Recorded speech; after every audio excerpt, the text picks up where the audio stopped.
Now starting. All attendees are in listen-only mode. Well, afternoon, everybody. Thanks for joining us today.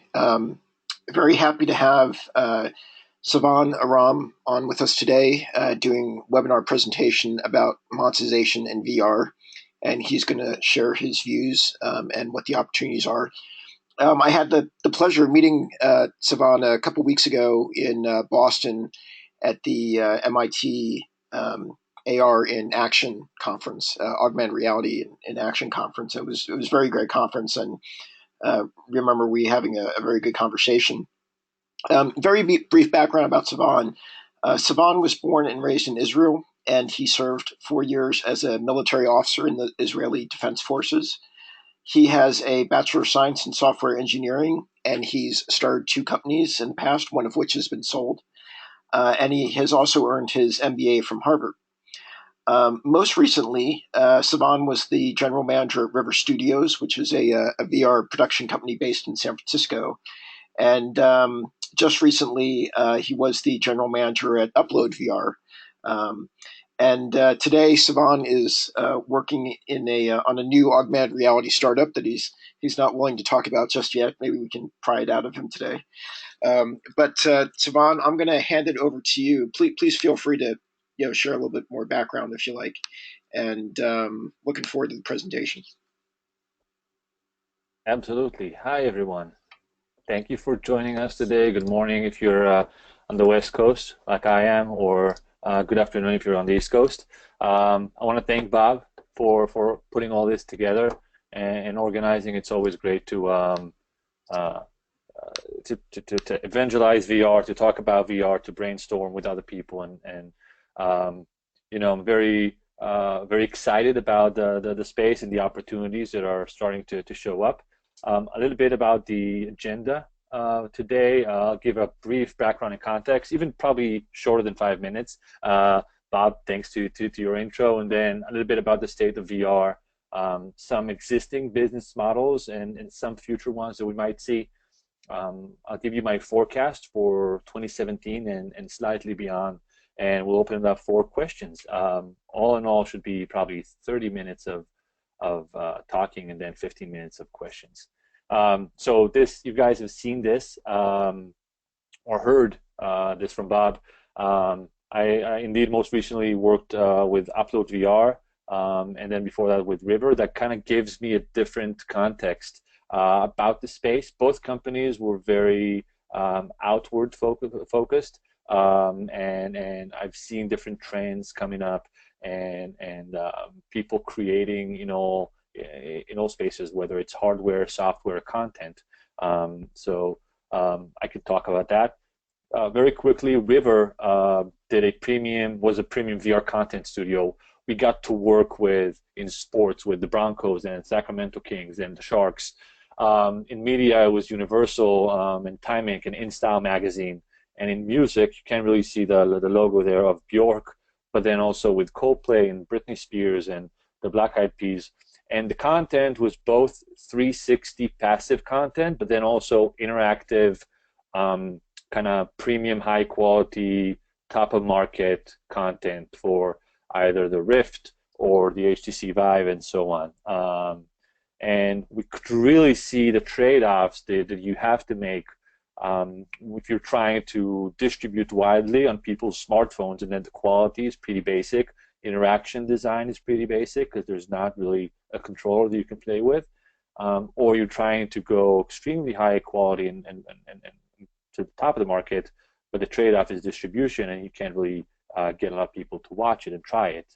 So thinking about the struggle, thinking about the trade-offs, thinking about how to monetize it, how to price it, and I can talk about that. I'll mention this in the short future later here today. And then I work with Upload, which most of you guys, I would imagine, know Upload as a media company, and they've been very successful building probably the largest AR VR focused website. But then they've recently, last year, we started a co-working space in San Francisco, and in a few months in Los Angeles will be the second one. It's a place for startup to sit and work shoulder to shoulder. You see hardware and software and content companies all working next to each other, brainstorming. There's some VR amenities in place, and it's really a great community. It's probably the closest thing to town square for VR AR. And very recently, they're starting to work on their education arm that helps developers and content creators and designers and even business professionals to think about jumping in and dip their toes in VR and building careers there. All right, well, we'll dive right into the state of VR right now. And you're probably going to hear this in every talk about VR and AR. These are platforms. They don't have a single use case. And some of the applications that we see are music and social and live sports and games and retail and healthcare and so on. And for a reason, I put a logo of one company next to each of these use cases, but there are many more.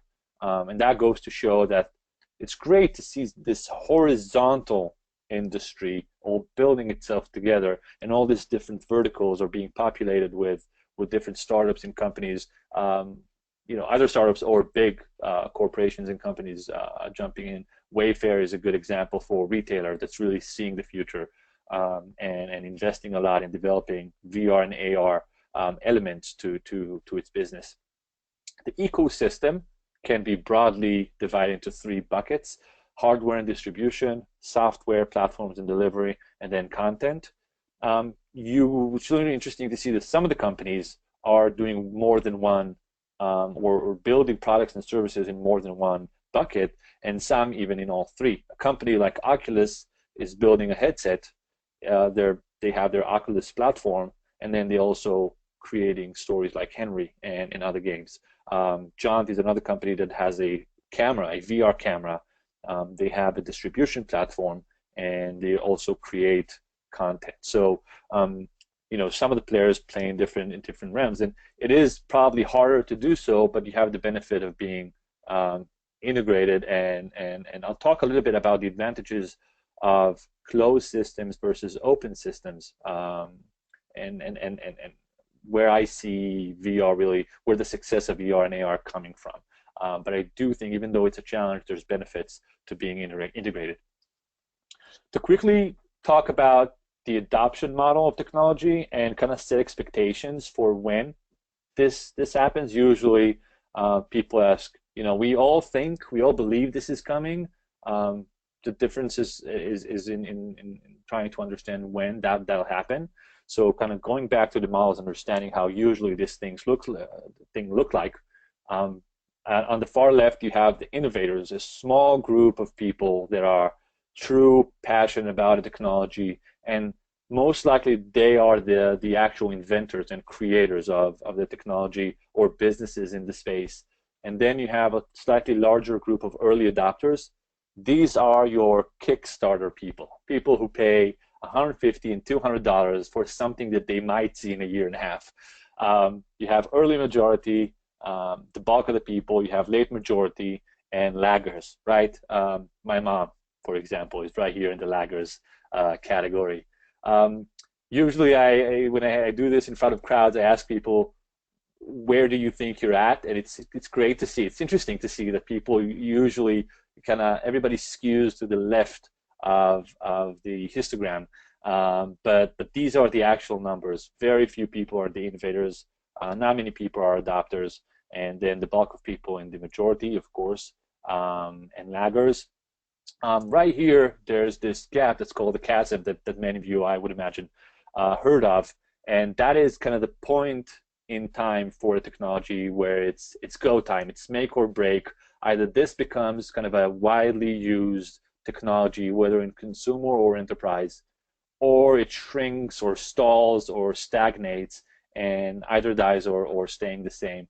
And I believe that somewhere in 2017, probably by the end of 2017, we will be at the chasm phase for VR, where money has been raised, companies have been built. Now it's time for enterprise to start using it in a meaningful way, and salespeople for VR enterprise companies to do a good job. And on the consumer side, we've seen the promotions, we've seen kind of you get the Daydream or you get the Gear VR free if you buy a phone, and now it's time for engagement numbers to really kick in. And it will be a big testing day for VR. We all of us hope that it will make it and become widely used.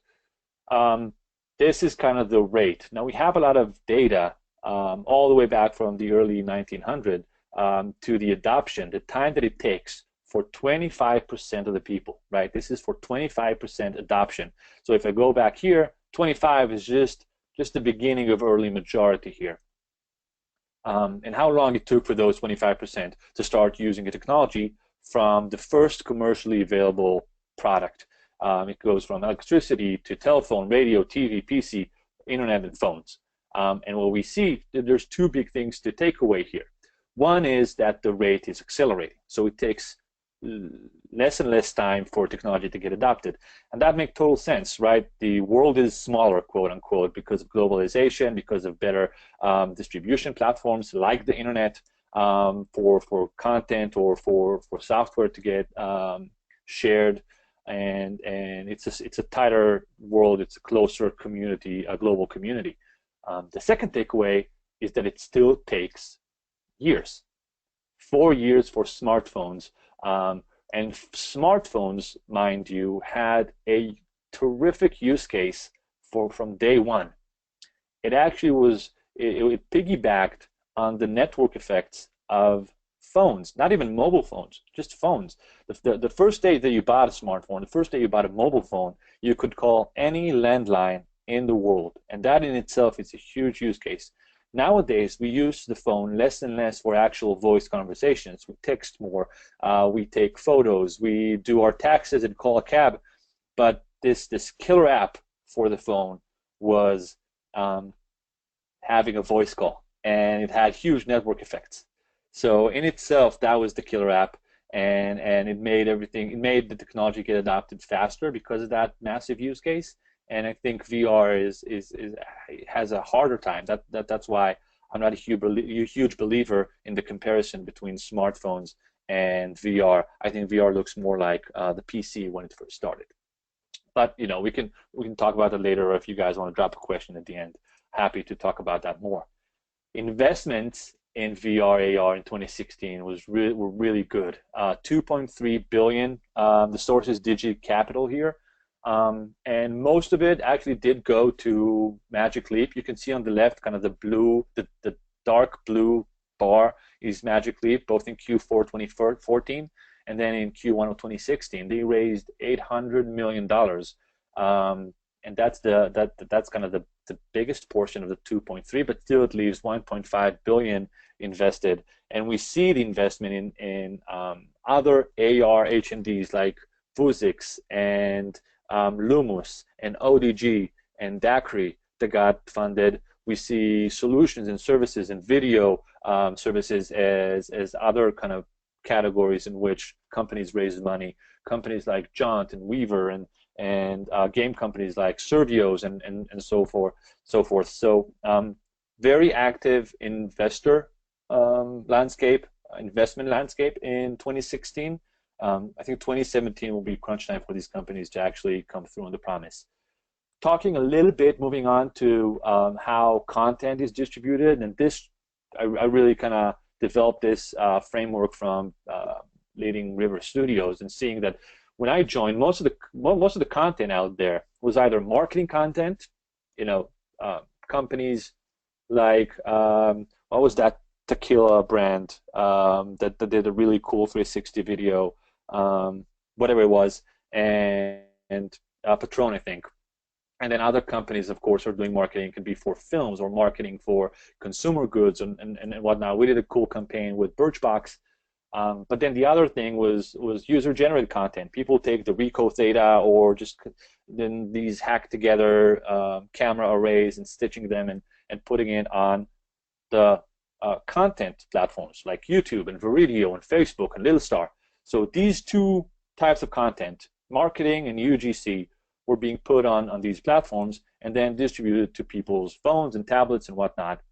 Now it was great because it was free for users, so that's good for marketing. That a lot of people want to watch it, and if it was paid, probably not as many would watch it.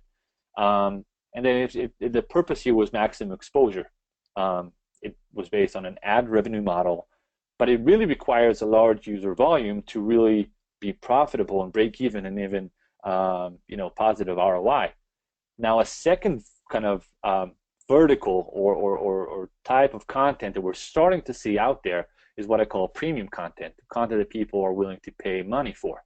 And it could be film content or music content or sports, live sports, and the platforms will be different. It will be companies like Netflix that is working on their VR element, or HBO or Amazon or all these, or Hulu, all these companies that can add a VR player to their offerings and then unlock a huge existing user base, and it will be viewed on either phones or even better devices like mobile VR, whether it's Daydream or Gear or others. It can be top of market Rifts and HTCs and PSVRs and whatnot. Now, this model is paid by consumers, or would be paid by consumers. It will be probably a VOD or a subscription-based model. We're not seeing this yet, and this is a crucial part for VR to really become. This is for consumer VR to become an industry and a business. It has to turn into a business. If we want to attract the best creative people and the best business people, the best investors in the world that would put money into these businesses, it has to be profitable. And for it to be profitable, it has to be paid by consumers, like any other, successful industry. Right now, all the money that I've seen out there is, or I would say most of the money that I'm seeing out there is marketing money and investor money. And that is okay for the beginning of the platform. We really need to get customers on board and pay for it. And I think mobile in itself made it a challenge to, charge people money for content. I think people, and even I include myself in it, are used to paying just a few dollars at most for software or content on mobile. And when people really don't perceive VR to be much better than that, that becomes a problem. Moving on to monetization strategies, kind of the core of this talk. So it's actually a pretty straightforward thinking process. If you are a hardware company, let's say an HMD like Fove or Rift, or if you have a camera like the Ozo, if you have an input device like a glove or a 3D microphone, most likely would want people to either buy it or rent it from you. And the channels for you to sell could be brick and mortar through Walmart and B&H and GameStop and all these places, or online through platforms or stores like Amazon. Pretty straightforward. We're talking about software. If you have you're doing tools for VR, whether you're building a game engine like Unity or you're building an analytics platform like Retinad, you'll probably be using a SaaS or licensing model. People pay for seats or for access to the platform. Plugins like Nuke to manipulate content, cloud services, streaming services, applications like Iris VR that's doing real estate, probably do some sort of licensing or SaaS models to the platform.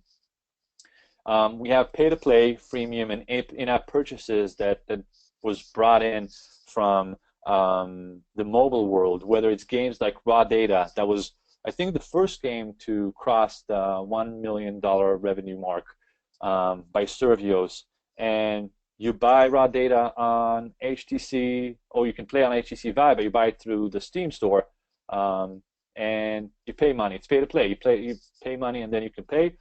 With entertainment, I put Sports Illustrated here just to show they've done something really interesting with in-app purchases, where they went out to a calendar shoot and they shot some of their models in 360, and then they integrated a 360 video player into their existing app that probably has a few, I don't know, tens of thousands of people, maybe hundreds of thousands of people globally. And if people updated their app, they had the player built into it. So when you go in, there was actually a new VR icon that if you clicked on it, you saw the different pieces of content.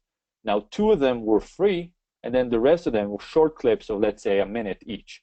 The rest of the videos were paid, $1 each. So people can get the first couple for free, and then they paid. And that really, and I spoke to a few people that did the project, and it was really interesting, really positive ROI. It was a really interesting way to see how there's some type of content or some use cases where people are willing to pay money for. So that does exist. The question is, what is that content, and how can that really be developed into the future into something that is sustainable? Now, I'm insinuating here to things that can actually go even further away and into the adult entertainment, and data shows that it's really really grew in 2016, and more and more people globally are searching for it and consuming it. Different distribution. Another model with the content distribution. The first use case would be subscription-based, whether it's Netflix or Jaunt, Inception VR, or Weaver Transport. We would imagine them charging money to have access. It could be subscription, just exactly like Netflix has, or pay to play. Whether it's location-based, like Six Flags, that are now integrating VR into some of their roller coasters. I haven't tried it yet. I'm looking forward because I'm a huge roller coaster fan, and I've heard really good things. And you also have the Void in Utah. That's a huge hangar. It's really interesting. They have a physical build out with walls and crevices and whatnot, and then people walk around with a proprietary headset and gear in VR. So the interior of the building is actually both in physical and in virtual space, and they have people, virtually jump out of windows and behind buildings, and you can have all these interesting content built onto it. And you also have platforms such as Steam or the Oculus Store where it's a pay-to-play. You want to buy something from them, then or you want to consume content, then you pay something, this fee, and then they reserve some of the fee, and then the rest goes to the developers, like any app store. Moving on, existing models production. That's something that I've done. So if you have a VR studio, if you want to shoot content for people, it's commission-based. Weaver and Phillips and Paul, Within and Concept, they make money from commission. It's very similar to traditional video. Margins are around 20-30% if you're really good. Essentially it's a non-scalable business. It can still be a very healthy business, but it's not really scalable. And it's, my experience, it was hard to explain to clients why it is so much more expensive to make VR content than it is 360 content. But the model was still commission. Now, we did do some revenue share models with some of our clients, and those are the two that I put here, Bjork and the Broncos, because we did have a commission element with these guys, but also to lower their risk, it was lower than one we usually took, and we took revenue share because they found a way to monetize it. So for Bjork, it was with her Bjork Digital art show that was touring all over the world, and with the Broncos, it was a few promotions that they did around game days, and in one of their apps. And we use the revenue share model to lower their perceived risk, and then also to have an uncapped upside. The more people watching it and consuming it, the more money we make. We made. So that is something that people use in content creation. Some of the future models that I would expect to see, and we're already starting to see. One is e-commerce. I know a lot of people are building e-commerce right now for both VR and AR. We'll start to see more and more consumers use it, and then the model will be similar to what it's like in web.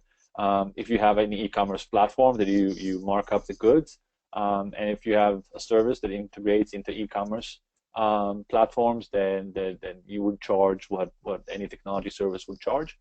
We will see pay-per-view elements such as NextVR, for example, is doing a lot of sports live shows. if there's when they get good enough and when enough people have the headsets, um, and a big fight is coming up, they might decide to use a pay-per-view model where you pay $9.99 to watch the fight and whatnot. And they have some really interesting contracts with Fox Sports and have unique access to being the only ones who's doing it. So that's really interesting for them.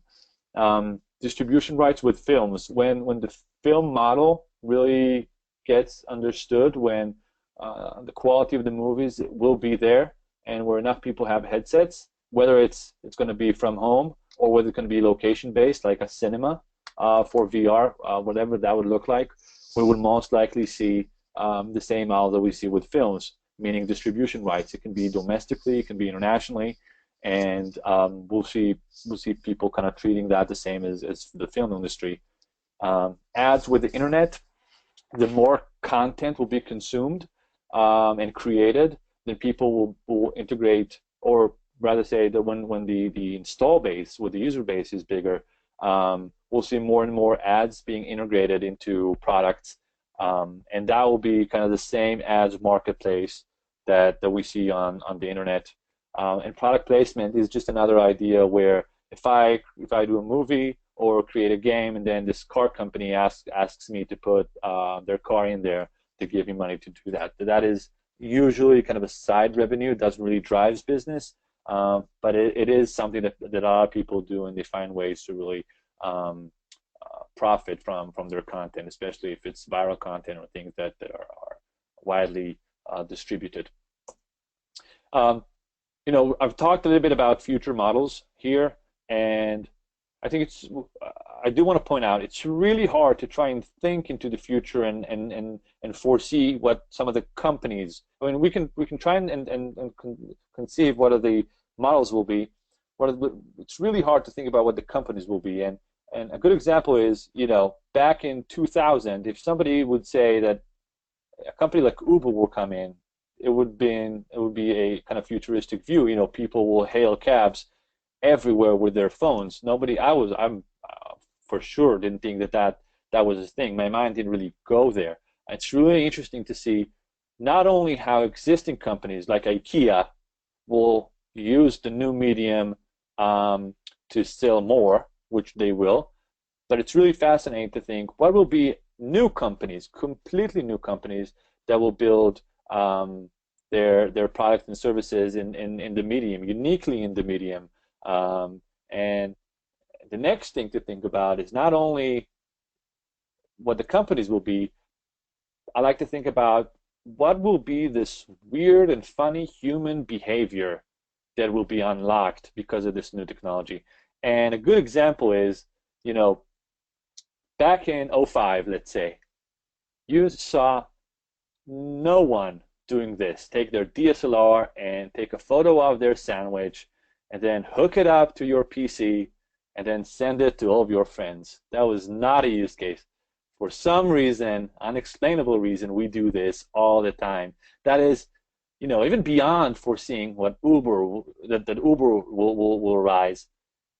Having the vision to know that people will share photos of their food is, I don't think, something that anybody could have seen. So here's my question: what's this funny and quirky human behavior that's going to get unlocked because of this new medium? Because we have the ability to create new worlds, to completely tune out of the world, be in the same virtual space with anybody in the world, or we have access to the data of where everybody is looking at. We can overlay anything on people's reality with AR glasses. I'm questioning. I'm curious to know what that is, just because of my interest in human psychology. I'll end with my forecast for short term and then slightly beyond. So I believe 2017 will be hard for VR. I don't know if you got that from my tone before, but I think most of the companies that we see today will disappear.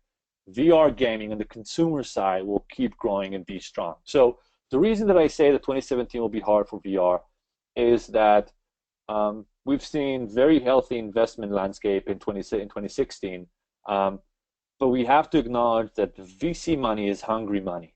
It's hungry for growth and it's hungry for milestones. And most companies raise money for 12 or 18 months runway. And if you do that, you start to take more staff and you start to build your business and try to sell. Adoption rate that we've seen is slower than the growth rate that VC kind of forces, quote unquote. So because of that fact, or because of that, it's not really a fact, because of that um, uh, paradigm that I believe in, that uh, the adoption rate is slower than the growth rate of the companies, most companies will drive themselves to the ground. I think the way to survive is to be extremely frugal and bootstrap as much as you can, and be very extremely milestone oriented in the sense of proving out your market before trying to grow wildly. And I've seen so many companies grow beyond their means, and even though there's a lot of hype and excitement, the business fundamentals are not there yet, especially with consumer money. And I do think, like I said before, that 2017 will be a year where we need to start to see consumers get on board and enterprises get on board for that to survive. Otherwise, in a year or a year and a half, all the money that was raised in 2016 will disappear, and very few VCs will put bad money after good money. So, sorry, good money after bad money. So that is kind of how I see the next 12 months. Now, longer term, I believe AR will be much, much bigger, and you probably have seen that around. Um, and the reason that I say this is because, to me, VR, and I heard this articulation, I didn't make it, but I really loved it when I heard it, that VR will be a billion-dollar niche.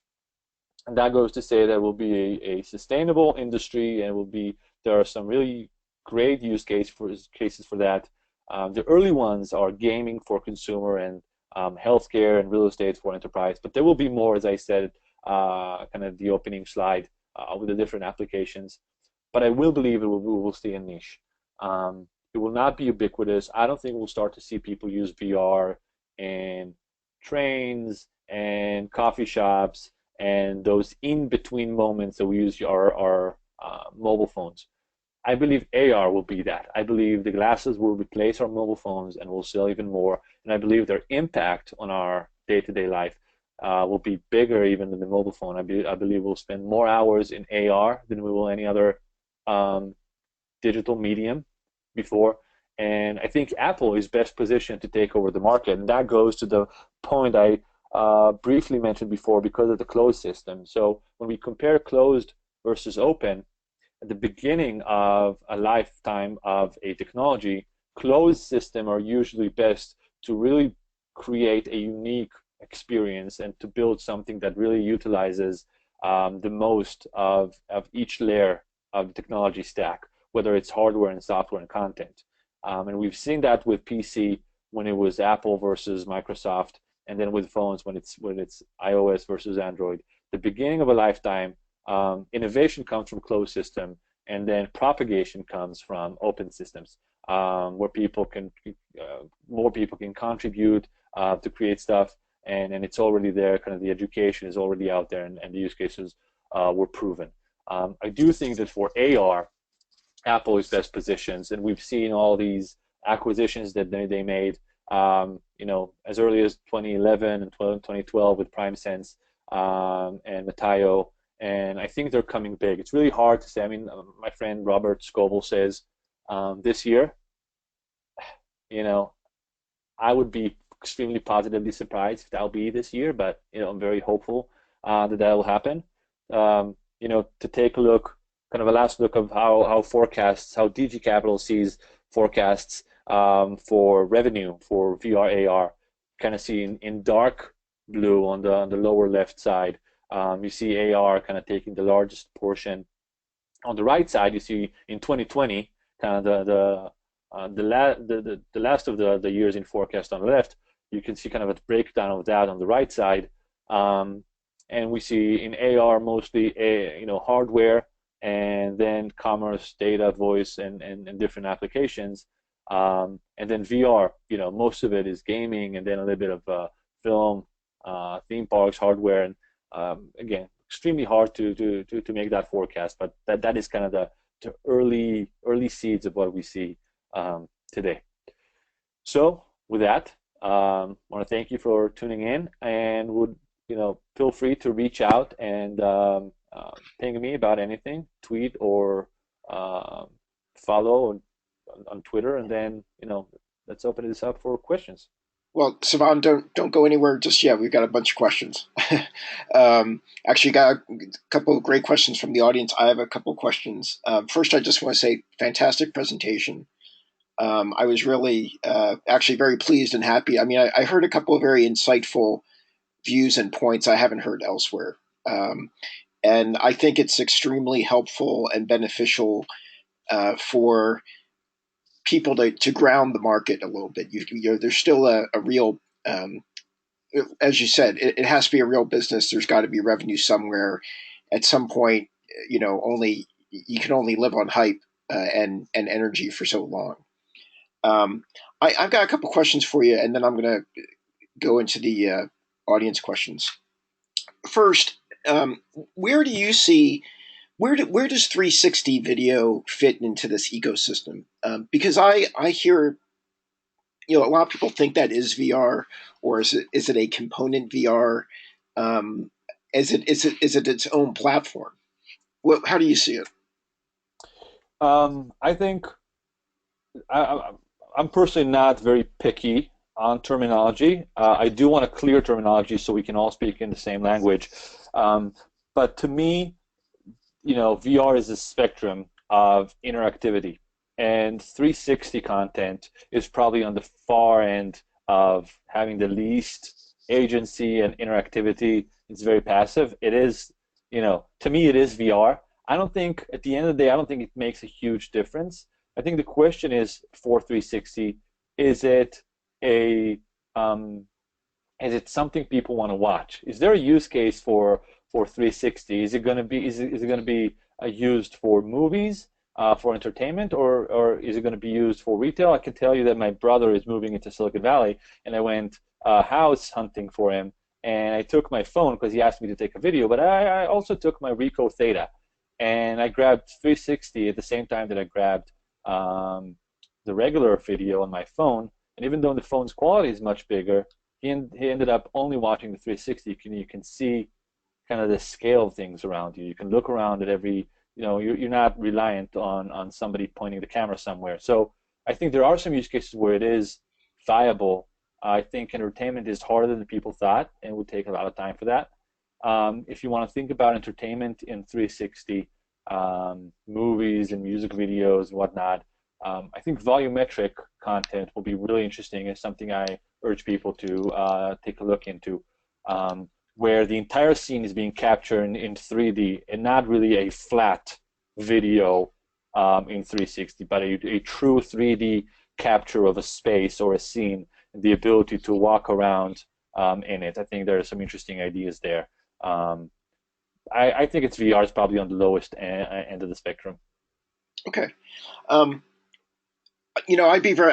I don't know if you have any feeling or you've seen any data in terms of sales of Oculus and HTC for the last few months. Not talking about all of 2016, but let's say the last 3 or 4 months. One of the things that I'm uh, feeling about as far as VR headsets and high end is it's a technical hurdle still to set up a system. It really is designed at the moment for a high end PC gamer, and it's not trivial for just a regular computer user to set up a high end gaming rig and get their headset working. I just wanted to get your own comment if you felt the same way, or if you see that is that one of the big hurdles right now. Yeah, am I still sharing my screen? You are. Okay. So this is kind of how mobile phones evolved, right? Now, I think we all agree that so this is the first iPhone, right? Oh 04, I think. Oh 03 or oh 04 it was. Um, it's pretty obvious we're here somewhere. It's not clear if we're here with VR. I don't know if you see my cursor. I don't know if we're on the kind of the Yep. bulky Motorola phones or if we're starting to push into things that are not smartphones yet. They're not really everywhere yet, but they're smaller and kind of better. Um, you know, the bulky headset on the head is not easy. Setting up the technology, like you said, is not easy. we all want to go to be here, where glasses with the form factor and heat emission and weight distribution are much better, well thought out. Just to see people get all tangled with the phone, sorry, the audio wire, it's hilarious. Even I do it every time I use my Gear VR, which is not very often. I get all tangled, and it takes me a minute to get out of it because, I mean, it's not there yet. I mean, it's pretty obvious. So you've actually, this is a perfect segue into my last question, and with this slide is, looking at the iPhone there in 2005, 6, 7, is the iTunes store was really, I think, a game changer in terms of smartphone usage. Is that one of the main components missing, from the VR AR market right now? I mean, everybody wants to be the App Store. Um, to me, that is Oculus's play, is a platform play. Um, you need to have a device for it, but I would have imagined them wanting to open it up to other devices as well, just because of Facebook is a platform. That is their core business. And I think, again, going back to my point on closed systems, that is why Apple One is having that tight integration between the hardware and the software distribution platform, having the App Store. And the story goes that Steve Jobs wanted to keep it closed. He didn't want to open it up, and then he faced such immense pressure from his board and employees that he ended up opening it up. But I think for a lot of people, that is the holy grail. You're starting to see that. I mean, you do have um, Steam or Valve doing a terrific job on their Steam platform, and they're opening up beyond HTC now and to take additional headsets. Facebook I mentioned or Oculus I mentioned is doing. I mean, I think as a company, Oculus is struggling a little bit. They're not really flying as high as everybody expected. Um, in many ways, it is. There's always a proliferation of people trying to set the standard and to be the go-to place. At the end of the day, and we've seen that with smartphones. I mean, most of the companies, the big companies that we've seen in the beginning of mobile phones kind of cycle, where it's Nokia and you saw BlackBerry and everybody, they kind of went away, and now you have two major players. So I'm going to get into the audience questions because we have some very good ones. And Craig just made a comment which I thought was useful. The industry should be focusing on smartphone VR as it has less friction to get started. I don't know if you want to make a comment on that. Yeah, I mean that is something that is widely regarded as mobile VR will be a huge growth engine for VR in general. We've seen Oculus now dividing themselves into two core divisions. One is PC based, that the Brendan Oribe, the previous CEO, he stepped down and now he's taking over PC VR, and then you have mobile VR. To me personally, mobile VR still needs to prove itself. I'm not as bullish as I used to be on mobile VR. I think the use cases of putting on a headset are still not there. I mean, um, you know, ask yourself not from the content creator standpoint. Ask yourself from the consumer standpoint. When and why? Those are the two biggest questions in my mind. When are you using VR and why are you using it? And if the when and why are extremely different than the when and whys of mobile phones. So when I use a mobile phone is, all hours of the day. First thing I do when I wake up and last thing I do when I go to sleep is kind of play around with my phone. I'm sorry to admit. And the whys are emails and communication and productivity and to watch video, entertainment, and all that. With VR, the when and why are different. When is much, much, much smaller than mobile phones. I don't see people using VR. I don't think people will use VR in open public spaces so soon. And the why is a problem. I think the killer VR, the killer app is still not there, and the beginning of a technology that tries to get kind of adopted, you need to have that unique use case, that killer app to get things going. We saw that with the phone. We saw that with the PC. With PC, it was VisiCalc the spreadsheet software. So, I still haven't seen that for VR. So, Savan, this question is from Sarah. At the moment, VR, AR gets very lumped together in the press and presentations like this one. At what point do you think they really start to be looked at and talked about as very distinct experiences? It's a great question. I think we need to already do that. I want to show you something real quick. Hopefully, I have this here. You're totally right. There are two different mediums, and we can't really bulk them together. You can create content with the same use case for different platforms. You can create an education experience for VR, let's say the Battle of Gettysburg, and really kind of getting in there and seeing how that played out, or D-Day, whatever it is. It doesn't have to be military. I just thought of that. But also, you can have an education experience for AR, where you walk in a museum and things pop up in front of you, or you put a headset and you see a human body and you kind of start to dissect it. So the use cases can be in both mediums. Both of them are mediums. Some use cases are shared, and some use cases are distinct. I think gaming will be much bigger on VR than they will be on AR. I think there's just so many things you can do in space. To me, AR gaming will be much more like the casual mobile gaming that you see, the kind of the farm builds, and VR gaming will be much more the console gaming, where people really are immersed in MMOs or sport games and whatnot. I think the reason people bulk them together is still a lot of people still don't really understand the difference, and things like Pokemon Go and Snapchat are doing great things to really explain to people what AR is. But I think it will take time. How long? It's hard to say. I don't know. A couple of years. So, Savan, this question, this is from Bastian. Bastian, I hope I'm pronouncing your name correctly. Hello, Savan. Thank you for this comprehensive state of the VR world. How do you see monetization develop for the music industry, given that current ad and subscription models aren't paying enough for the Pandoras and Spotifys of the world, and are a loss leader category for the Amazons and Apples of the world? More revenue needs to be generated to pay for VR, right?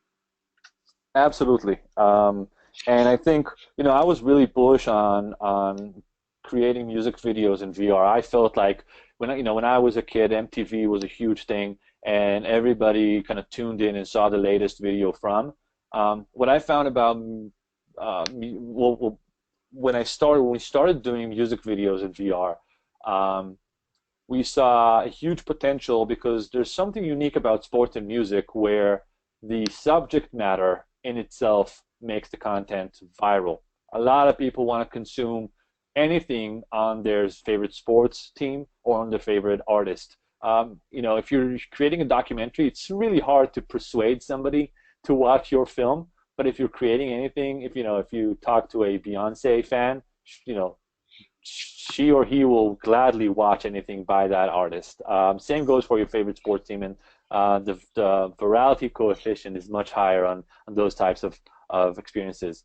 What I did find going in is music industry is extremely hard to navigate. There's a lot of people who want to take a share from the profits, whether it's obviously the artists and then the managers, the label, and you have the issue of distribution that you mentioned. Where can people actually watch this, right? So, I think the more there are platforms, premium content platforms, like, whether it's Weaver or Jaunt from the VR world, or Netflix or Amazon that are coming to the VR world, when they start to charge money for content, or YouTube Red even, when they start to charge money, and if it really catches on, and if the content itself is exciting enough, and I think it could be, because it's another way of immersing yourself in the music. I mean, I've seen two music experiences that blew my mind from DJs that created. One of them was passive, kind of you were flown through this musical world, and you saw the music in front of your eyes, and the other one was interactive, where when you played around with the remote controls, you couldn't really affect the music, but your controls were brushes that you can paint the world with different brushes that changed with the music, and it was absolutely beautiful. But it is for a very low number of people. I think um, I saw the report about 4.5 million Gear VRs out there, 500,000 HTC Vives, and 250,000 Rifts. Um, so, it's still very slow. There were, I think, 750,000 PSVRs, and it's slow to grow. We need millions of people to actually have these, but it's also how often do you jump into an experience that really matters. And talking to people from Samsung, I've heard that engagement numbers are not terrific, or lower than what people wanted. When you look at the numbers of cardboard for Google, you see the amount of time spent, some stats there, extremely low. People open it up hardly once a month, and not even to go back and see if something is new. So not only the content is hard to make, but also engagement numbers not terrific. So we still need to find the way to create content that makes people want to watch it again and again, come back. Yeah. Well, just a quick comment on the PSVR.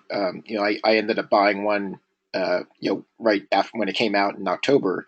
It took me a good hour to set it up. And I haven't touched it since that day. I spent a couple of hours on it, but it's there's just so much to get it up and running, and the camera has such a small field of view. You have to be very situated correctly for it all to work. It's not like just turning on the console and playing any other game. Yeah, Um, absolutely. And I ended up, I have an HTC Vive from back in April, and I play it every now and again. I'm a gamer, so I also bought a PSVR for like 450, whatever it was. And like you, I didn't really touch it. I was underwhelmed by the performance of the tracking, and it lost tracking very frequently. And I ended up selling it before Christmas, secondhand for $750. So that's I what I was should have that, done. so it made me happy at the end. Not from the platform, but it made me happy. Right, right. You just pass the problem along to somebody else. Just finishing up our last conversation, Des just chimed in with a question on that. Do you think there's a play for independent content creators? I do, absolutely. I think it's going to take a while for them to be able to monetize, because independent creators are reliant on either the hope of somebody picking that up and sponsoring it and distributing it for you, um, or the potential to reach large audiences. Um, and it's really hard to monetize independent content, right? UGCs. Um, I do think, I mean, there's two ways there to really create something that is unique. If you unlocked something that nobody else had before, and the other thing is to really kind of build yourself as a professional, then maybe do it professionally later. Um, some of the stuff that I see on Viridio is closed, unfortunately, um, because of that topic, because of that issue that you can't really, the challenge, you can't really monetize free content unless you have a huge user base.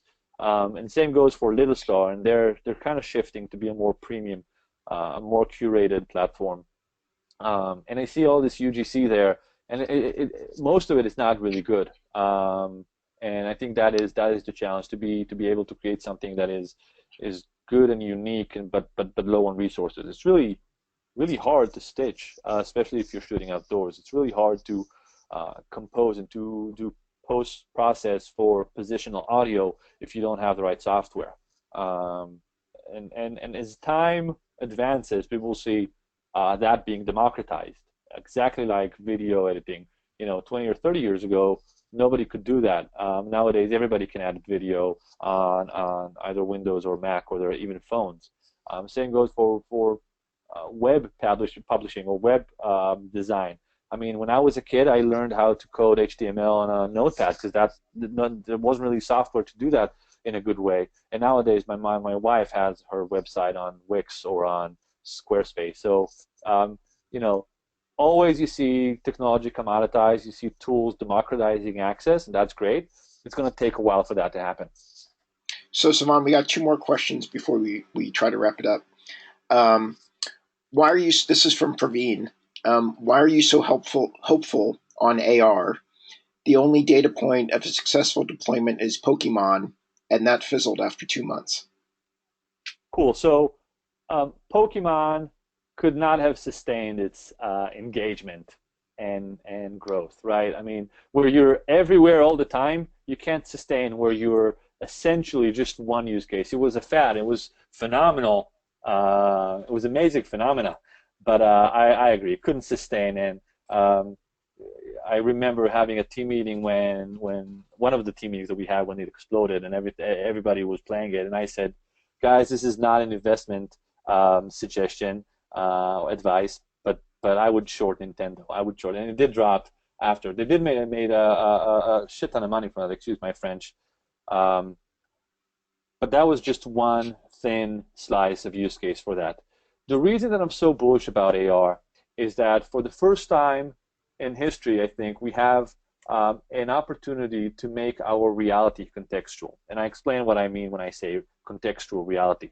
So when each of us are browsing on our either PC or phones, and we go to Facebook, it's a contextual feed. You see your friends, I see mine. When you go and search something on Amazon, or you research something on Google, you see contextual results to what you've done before. But when you step out of that digital domain and you walk around in the street and you're meeting your friend for coffee, then it's an objective reality. It's not contextual anymore. You guys see more or less the same thing depending on where you're looking at, but it's more or less you're seeing the same reality. When you have AR glasses on your face, the entire reality can be contextual. We can be driving in a car on the 101 here in Silicon Valley and see a huge billboard that is not there, maybe a marker, maybe even not even that. And you can see something that you looked on Amazon earlier that day, and I see something that I Googled, the day before. So that what that will do, it will reduce the cost of print and increase the cost of click-through, right? Of CPM, because in its sense that is what it is. The more you can target with advertisement, the higher CPM you have. So that is one thing that I see. I can be, I recently bought I think it was a 55-inch TV, and I remember tweeting that the next TV that I'm going to have is going to be virtual, because I can have a 100-inch TV that's not there, and I could be watching one thing, and you can be sitting next to me and watching something else on the same TV that's not there, each of us with our own glasses, or we can watch the same thing in sync. We can share a space and collaborate if we wanted to, or we can each do our own. So once your reality is contextual, you're sitting in a restaurant with me, you're looking at the menu, and you see cross out or you see calorie counter, things that are relevant to your blood sugar, and I see things that are relevant to mine, where everything is connected, if it could get connected. And it's never by itself. It's never one technology by itself making the change. It's always a convergence of technologies. The phone is not only packaging it in a mobile device. The phone is also having GPS in there and connectivity, and the touch screen. All these different technologies coming together. So the promise of IoT, connecting everything and having standards for everything to talk, and then the medium of displaying it on your face in contextual environments is the big promise of AR. To me, it's just the next step of integrating digital with our lives. We've done that with the PC. We're doing it with a mobile phone, and next we'll do it on our face. And Well, I think what you said there, I think you hit on a key point, which I want to emphasize, which is integrating it into the rest of our lives. I think people are too hung up on thinking about AR in terms of applications, and I think it might be easier for if it's perceived as an interface. I mean, it really is just a new interface to data and displays and consuming information. And if people, absolutely. And it's an extension of your existing computer and phone. so we already use our eyes to consume content, but we are slaves, quote unquote, to looking at flat screens. If you remove that barrier that you need to look at a screen, and you bring that to your uh, eyes wherever they are, that itself removes so much of the friction. And then also the opportunity is true AR is deeply contextual, is looking at what you're looking at and bringing in data from the world, information from the world to the palm of your hands. Whether it's I hold up a product and I see its ingredients, or I see um, uh, price comparison over different platforms. Just bringing in that data Right. is going to be super valuable. The big question here that I don't have an answer on um, is what is the killer app for AR? And I've So, had these conversations, and it's many different answers to that question. okay. So, last question from Kathy, who I've been holding on. What monetization suggestions for a marketing communications agency focusing on AR MR? I don't really know what the difference is between AR and MR. I see it all the time, and I couldn't really get the difference. I'd love if somebody could Okay. Well, just this either is send a one or comment the other. It doesn't or matter. email me what they think. Um, if we're talking about marketing agency, many of the things that we've done around marketing was pop-ups. So if you go to big events or conventions or whatnot, you have an opportunity to bring high fidelity VR and AR to consumers wherever they are. AR is harder because the tech is not as impressive. The user experience is not as impressive. I mean, HoloLens is really cool, but it's pretty limited yet with what people have done with it. And then if you do it through the phone, either it's a regular smartphone or a Tango phone with the Novo. Uh, I mean, it's nice, but it's not a wow moment. VR, in my experience, is much more than that. Um, but taking it to people, doing location-based, is something that can be monetized for large brands. Um, Otherwise, if you want to distribute something, it needs to be viewed on phones, and then it kind of goes back to the debate: is this something that people would spend time watching? And that is the question. That is well, one of the challenging conversations that I had with brands is they weren't convinced with the ROI, I think, but that's what we see mostly. The most impressive things that I see is pop-ups. South by Southwest is a great way to check it out. You see kind of a convergence of every awesome big activation in VR in the same space for a week. Well, I've got a bunch of comments, and everybody's view is different about MR versus AR. And so I think there's a lot. I think we should just stop talking about MR. I think it's just adding to the confusion. Yeah.